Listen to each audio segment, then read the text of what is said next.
Hey everybody, this is Captain Kyle. I'm here at RetroCon with Larry Kenney, talented voice actor, and we're going to talk to him about all the wonderful characters he does.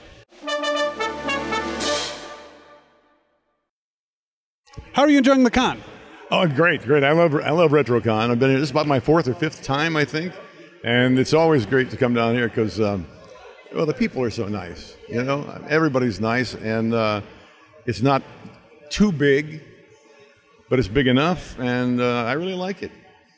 This is definitely one of my favorite cons because it's almost like a family feel. Exactly. Both with the people who run it. Rose and Tony are fantastic people. The vendors are always nice, and of course the fans. It's just great. Well, I hope to see you here many more times. I think you will.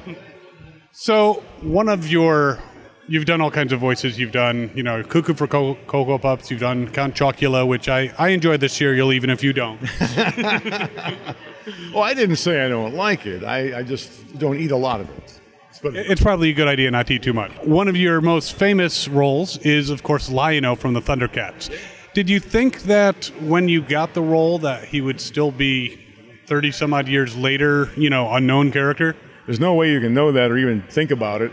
I mean, if you'd have told me back then that, you'll be doing shows where people come to see you and everything, I would have thought you were nuts, But I think with the coming of age of the computer and things like that, and the fact that media is more available or more television channels, there's 24 hours, as opposed to when I was a kid, watching cartoons, there were 3 channels. 3 networks, and they signed off at midnight and didn't come back on until 7 in the morning, and then the cartoons would start, So, but no, there was no way to know. There's really no way to know that a show is going to be a hit, no matter what kind of a show, whether it's a movie or a play or a cartoon show. I mean, there's obviously no way to tell what the public is going to like and not like, and. We knew at the beginning of Thundercats that, when I say we, I mean all the actors, the production people, we knew we had a good product. We knew the writing was great. We knew the actors were fantastic, best bunch of actors I ever worked with. And we knew the music was great and all that. But that doesn't always mean success. So it just was a pleasant surprise to find out that people are still enjoying the show. Well, that's awesome to kind of roll the dice and find out that it's going to be such a success. How did you feel coming back and playing the role of Lion-O's father in that unfortunately short-lived reboot? In 2011.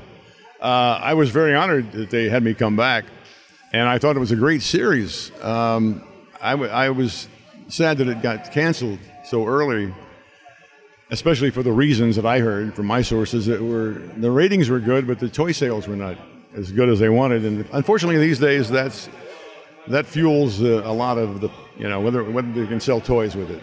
It's all about the money, Are you working on anything new that you can talk about? I'm going to be on the new Thundercats series called Thundercats Roar, which comes out next April, I think, sometime next year.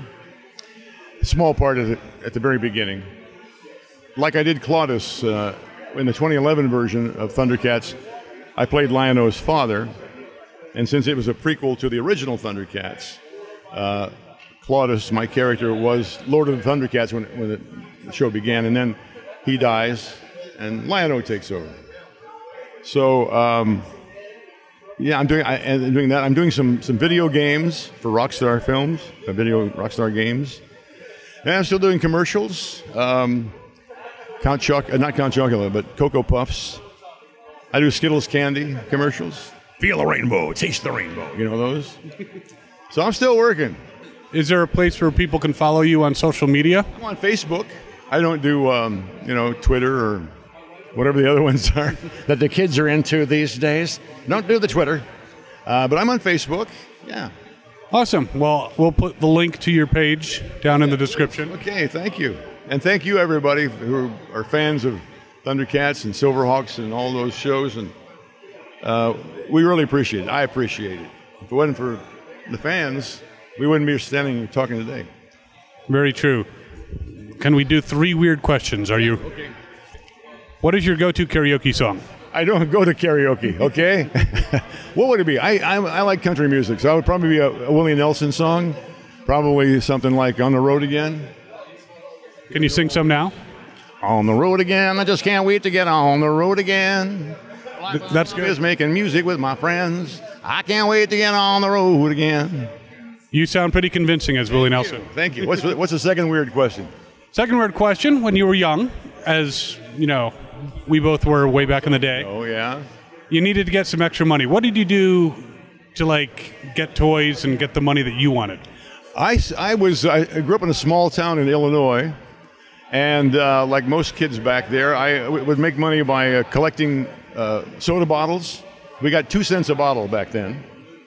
I take my wagon, go down the alleys, and pick up soda bottles. I collected newspapers, because back then you can get 25 cents for 100 pounds of newspapers. 100 pounds for 25 cents. And I made potholders. You know potholders? They put them on a loom and make them. I used to make those and sell them door to door. So I was always scratching, you know. And then when I turned 15, I got a job in radio. And so that was the end of the potholders and the newspapers. You ever want to go back and make some potholders? No. Probably a good thing.